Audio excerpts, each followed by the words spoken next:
Our next speaker is Rob Southwick with Southwick and Associates, and I know a lot of our speakers are probably familiar faces for most of the people who attend our fishery workshop, since we have kind of regular updates from folks like Matt and Brian. But Rob's a newcomer to our fishery workshop survey and has done a lot of work with economics of fishing. So this came about because there've been some uh, news reports based on his latest study and some revisions to some of the older methods used to calculate economic impact. So, Rob, if you could share your screen, we'll see if we can get going Yeah. here. Hey, I appreciate it. And yeah, please throw questions in the chat. You probably don't hear economic discussions too often, so I promise you I am not going to get into supply and demand curves and all those horrid things you had to study in Econ 101. It is a dismal science, but it's very applicable. So I'm going to keep focus more on the applications and keep the methodologies to just a very high level. There's a full report from the Great Lakes Fisheries Commission that has the full details on the detailed methodology. But I want to give you a little first slide right here. So I'm going to talk first about why we need economic information, how it benefits us in the fisheries community. Then I'll share with you the latest insights, the top level insights that we found. And I'll touch briefly on the methodology, how we produced it, more so you understand the credibility behind the approach and the reliability of the data. And I'll wrap it up by talking about what we're doing next. So just jumping into why do we have fisheries economics information? It's really kind of simple. People are fond of the resources that we're managing here. Was the Great Lakes themselves, whether it's the fish, whether it's fishing, what it provides, people like it.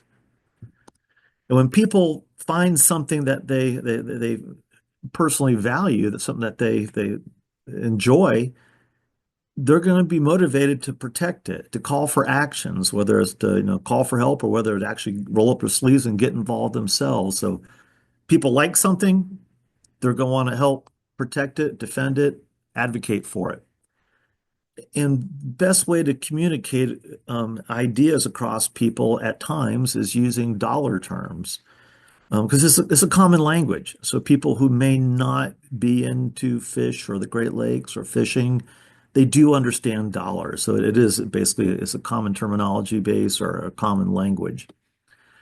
Because once we can explain to decision makers, to the general public, how important something is, then those people who are not supporting us now, they may not be opposed to us now, but there's a lot of good issues out there, important issues that need attention. And so once we can convince the decision makers that the fisheries, the health of the Great Lake is also very important to the public, they're going to give us more attention. We'll have a seat at the table, be able to get that support we need to maintain these fisheries. So that's what economics is. It's a way of communicating how important something is to win support, motivation, to make good things happen. So the latest insights that we have right now, I'll start into it, is when it comes to economic information, it begins with the number of people. And so what we have here is a number of anglers for each state and for Ontario, the total number of anglers per state, and the total days of fishing. Because that's what really drives the overall spending. The more people out there, the more money is going to be spent. The more time a person spends on the water, the more money they're going to spend. These numbers came from license data. We worked with each state agency to get these numbers, and Ontario DNR provided us their numbers for their part of the lakes.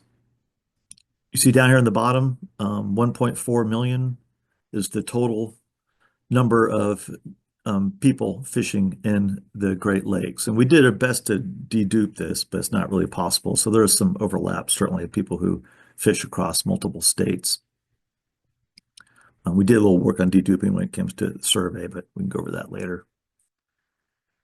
So all these people out there spending all these days on the water, they spend a lot of money. And you can see here in the top left, it's $4.1 billion. And that's money for everything from fishing tackle, the core stuff that you need for fishing, to boats that are used for fishing, fuel, lures, lines, And other things that they buy to support fishing. So travel could be food, restaurants, and their money they spend while they're going fishing, groceries, beer, all the basics that you may consume on a fishing trip.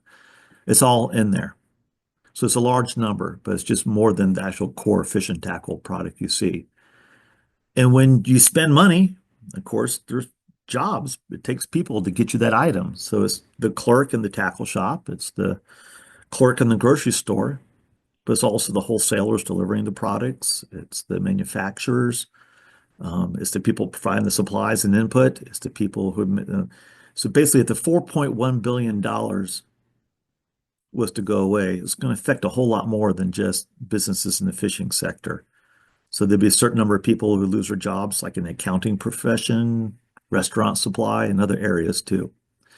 So we use economic models. I'll come back to that in a little bit later here. And we know for every dollar spent, how it moves through the economy. So for every dollar that's received by a sporting goods retailer, like a fish and tackle shop, we know the percentage of that goes to wholesale, to everything from governance to transportation. We can break it up, then we can track those dollars through the economy until they finally disappear and leave the Great Lakes economy. So it's multiple rounds of spending that we track. So all those times those dollars keep changing hands, it results in thousands of jobs, 36,000 jobs overall in the area. Basically, 36,000 jobs would disappear if people stopped spending money on fishing in the Great Lakes and did not spend that money anywhere else. Generates just under $2 billion in salaries and wages and income for small business owners. $2.8 billion is the gross domestic product contribution. This is like the value we add to the economy. It's often called a value added multiplier, but don't worry about that. That's a term a little too technical here. But basically, the new contribution to the economy from sport fishing is just under $3 billion. The total times these dollars change hands, these people exchanging money and passing it on down the line, that's $5.1 billion in total economic activity and almost 800 million in tax revenues. This is state and local and federal tax revenues all combined. So fisheries do return money back to the pot from which they're asking funds and support. We do help pay our own way. And these numbers are available for each state and for Ontario. That's all detailed in the report, but the total retail sales and the various multiplier effects, total jobs, these are by the thousands.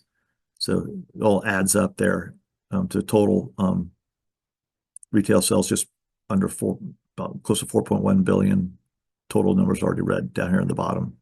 Again, they're all in the report. You can download the report, take a picture of the screen if you want, but there's a lot more details there if you need to refer to the actual numbers or if you need them.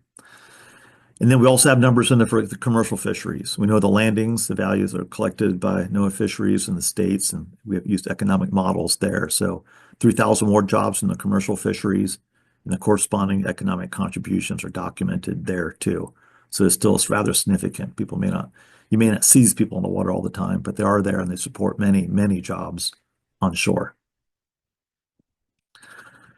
All right. You may already start to get a little glassy-eyed. This happens a lot with economic numbers when you're dealing something at the state level or higher. These are big numbers. And you open up the news any day, open your phone, read Wall Street Journal, read your local city news, you can see the number in millions and billions all the time, to the point where it's, doesn't mean anything. It's like, what does it mean? Millions and billions. They're out of context. They don't mean much. So what we like to do with economic information, and it's in some of the handbills the Great Lakes Fisheries Commission has from this report, is to put these numbers into context. So we said that anglers spend about $4 billion a year. How much money is that? Well, you could buy the Packers twice. You could buy them, sell them, come back and buy them again with that same pot of funds. It's a lot of money. Put it in the context from which your target audience understands. Another one that we use commonly across the country is comparing to box office sales. Still a lot of people going to the movies. And the value of the fisheries, the spending, I should say, equals the total amount earned for the top 10 movies in 2023 nationally. So think of all those movie theaters out there and all the movies are out there and all the money spent in 2023. fishing the Great Lakes, just the one region of the country, equals this activity across the U.S. And we have more sound bites available from the commission. Changing pace a little bit.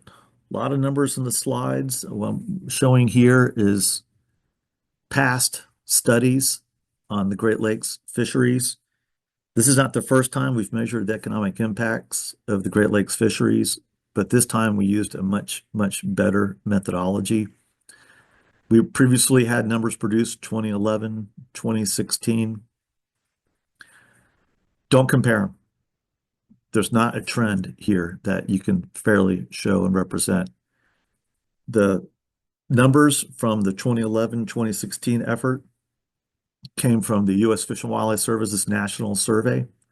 That's an outstanding survey. It's been of tremendous value to fisheries management over the years. But when it comes to the Great Lakes fishing, the sample size is just not robust enough to give a strong, reliable measure of the Great Lakes fisheries. That's the major reason why this study was commissioned, the most recent one by the Great Lakes Fisheries Commission, because we saw a lot of odd trends. You see a lot of big swings between the numbers 2011 to 2016. Some state numbers in 2011 and the surveys prior might have only had 30 or 40 anglers respond to the survey for fishing in the Great Lakes in those states. Only several hundred for the whole region. So a lot of uncertainty in the results. They weren't that reliable. So the new methodology has many times over the sample size. Details are in the report. We're able to break out the expenditure specific to Great Lakes fishing, whether in the economic models or in the surveys, but much more focused. We're able to present more detailed questions in our survey to anglers to make sure we captured all the spending. So we have a higher number. That's because there's a more thorough process to discover how many dollars were spent. So it's really not good to draw a trend with those previous numbers from the past national surveys because of the wide variances statistically in their results, just not reliable. This new survey is the base for what we hope is future surveys. So bottom line is don't compare this new survey to the old one. All right. So I've just finished talking about what we call economic impacts, economic contributions. That is the dollars spent in the economy and what it generates as it goes through the economy. There's another measure of economic importance that is important. How about that? And that's called economic value. The concept is when you buy something, it's worth more than you're spending. And, say, look at a car. You like the car, all right? Let's say you spend $30,000 on a new car. And if the car is worth $35,000 for you, that's a decent purchase. The value to you is worth the more you spent for it. If the car is only worth $20,000 to you, you would not spend $30,000 for the car. So when we talk about economic contributions, the dollars spent by retail, that's the minimum value of the fishery because people don't spend more for something than it's actually worth. And we can measure what this true worth is, this economic value. And these economic value measures against the intrinsic worth to you over and beyond what you're spending. That economic value is the best way for decision makers to allocate dollars across various causes in the economy, whether it's education, transportation, Great Lakes fisheries, conservation, and so forth. So let me just show you what I'm talking about, the results. Again, no one likes a long-winded economist. So the average net values, if you go fishing on the Great Lakes, after you spend all your money, whether you're out in your own boat, whether you're hiring a guide, on average, and that day is fishing is over and you spend all your money, what's left, that personal well-being is worth $82 on average for each day of fishing. So you could measure other activities, bowling, golf, other types of activities, and people who fish, their greatest value for all those activities would be fishing, or else they would go golfing. Otherwise, they would go bowling. So it's a way of measuring how much better off they are from going fishing. You add it across all the anglers, the net value, the happy factor that fishing creates across the U.S. is $623 million. But the value of the fisheries is more than just people who fish. A lot of people value the fish because of its existence. It's theirs, it's part of the country, it's part of the world we live in. And there's different ways of measuring that. So people who are not going fishing, we go through a series of questions about, would they be willing to pay a little bit more to protect the fisheries? In this case, we asked them, would they pay a one-time tax increase, a one-time payment on their annual tax return to help improve the fisheries? And basically just about two-thirds of the residents in the Great Lakes region were willing to pay a one-time amount to help improve and conserve the lakes and the fisheries. And so we talked about how could that be done. And so the public is saying through the surveys, if we could avoid a 10% reduction in total harvest, that's recreational and commercial, they'd be worth collectively, everybody be worth paying up to $1.1 billion. So essentially, the public's not going to support some kind of fisheries enhancement plan that costs $2 billion. But if it costs under $1 billion, the public's going to be generally open to the idea. Works out to about $80 per resident. So it's not just people who are fishing who are concerned about the fisheries, it's everybody. We've documented that in the survey. Kind of getting closer to the end, kind of wrapping it up. The methodologies that we employed to get the dollars and jobs figures, that came through surveys of anglers that the state agencies helped us with by providing access to the fishing license databases. So we appreciate the help from all the states in the Great Lakes region. So Michigan folks really appreciate it. It's critical to the survey to have the states engaged. So thank you to the DNR. The surveys, so we asked people, how many days did you go out there? Did you fish the Great Lakes versus inland? And the surveys only looked at the Great Lakes, activities on the Great Lakes. How many days they went out there, how much money they spend per day, we call those trip expenditures, how much they spend per year for things that you use on multiple trips, like fishing gear and boats, equipment mostly. Then once we tabulate all the spending at the state level, and then of course summed up to the regional level, we use models, economic models. M-Plan is the name of the system we use. And these models are based on surveys run by the federal government. If you own a business, you might know what I'm talking about. You get these surveys that ask you if your total revenues, what percent goes to other industries, transportation, maintenance, repair, that sort of thing. So through those data, the M-Plan models are built, and we use those. The Ontario data was produced separately. They're unable to share their license data for any reason whatsoever, but they had run their own survey. And so the Ontario DNR was critical to receiving those numbers. And Dr. Len Hunt in Ontario, if you see him, thank him. His support was absolutely critical. The economic value, this is how important the fisheries are to the public beyond just the act of fishing. That was done through a different survey because we had to talk to people who did not fish. So it's a random sample survey of the public. Actually, we use panels, but built to represent the general population of the region. And that effort was led by Dr. John Whitehead of Appalachian State University. Without a doubt, he is one of the most experienced and one of the top valuation experts for fisheries in the U.S. So he joined this project. And the last slide here is next steps, is the numbers that we reported were for 2020. We had a year delay when COVID hit. States were unable to get behind the firewall at times when people were not in the office to get the license data. So the numbers were released finally here in late 2023, started getting the numbers out. So the numbers are starting to get a little outdated. They're almost 5 years old. And so we're in the process now of updating this study.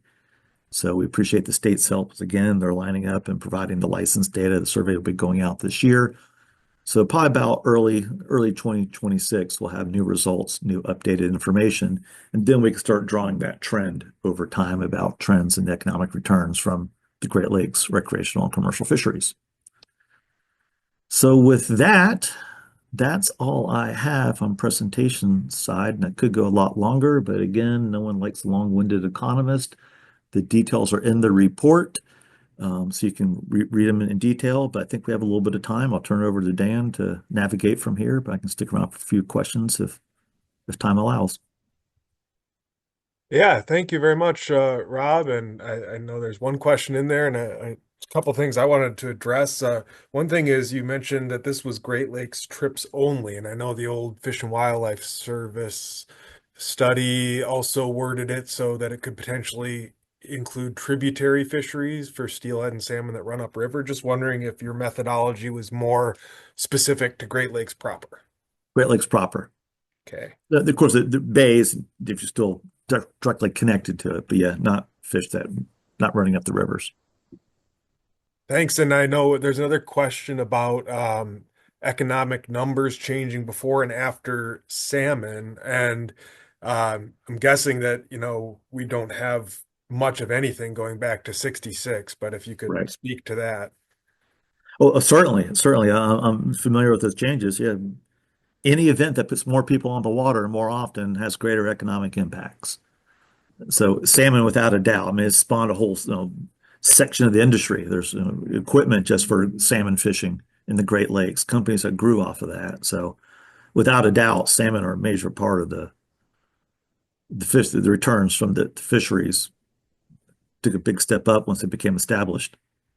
Yeah, and I think that question's from Chuck Matlock, and I know he's looking at visualizing just a time series of data with annual economic impacts. And I don't think Yeah, that there is such a thing. And I think no, one of the takeaways from this presentation is that this new methodology really is a new baseline. So even if you look at those old figures, like everyone was quoting the $7.1 billion fishery for many years, that's really based on this outdated or different methodology that just was more appropriate for addressing nationwide trends because of the smaller sample size in specific states.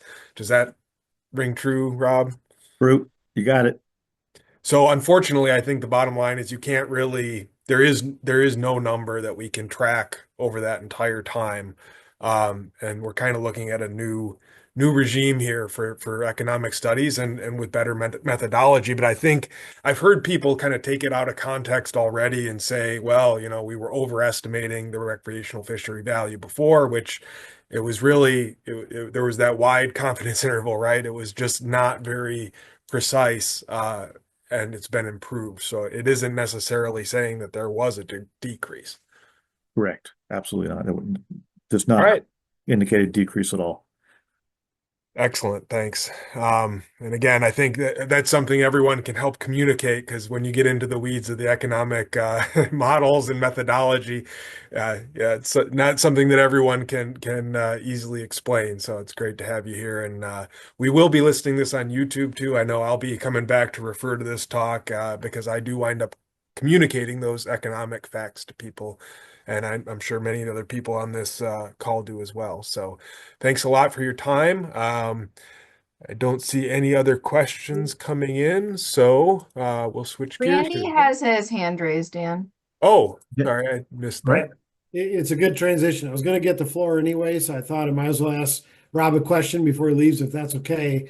And, Sure. and Rob, in true transparency, I think they'd much rather listen to you and economists than they would policymakers and administrators like myself. So, very interesting talk. Thanks for all the work you do. The Thank you. question I have has to do with kind of those indirect effects or indirect influences. And so, I can see where there's inferences on job creation, on direct economic benefits, but how do you bring in some of the indirect measures? Say, for example, I've often said a fishing license is cheaper than 3 Rapala lures, right? Like the industry that supports fishing, whether it's boat sales, lures, all this forward-looking sonars. How does that economy and business industry get pulled into these kind of numbers, or doesn't it? Oh, definitely, definitely. So I'm sure many people here actually fish. You're buying that Rapala lure.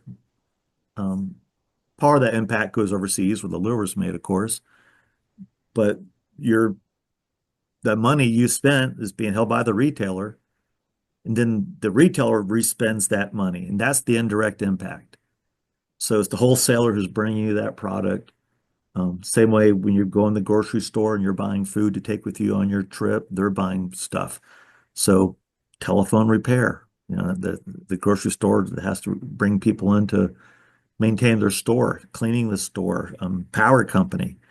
So all these other industries benefit by people fishing because part of those dollars trickle down to them because the work they do helps to get that product into the hand of the angler.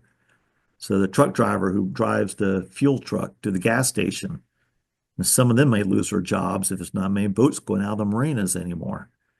So by fishing, you're spending money on boats. It benefits the marina. It benefits the fuel supplier. It benefits the people repairing the boats. It benefits the companies who are making the resins and the fiberglass to produce the boat.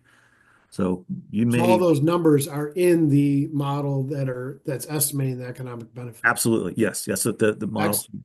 Yep. Thanks everyone for attending.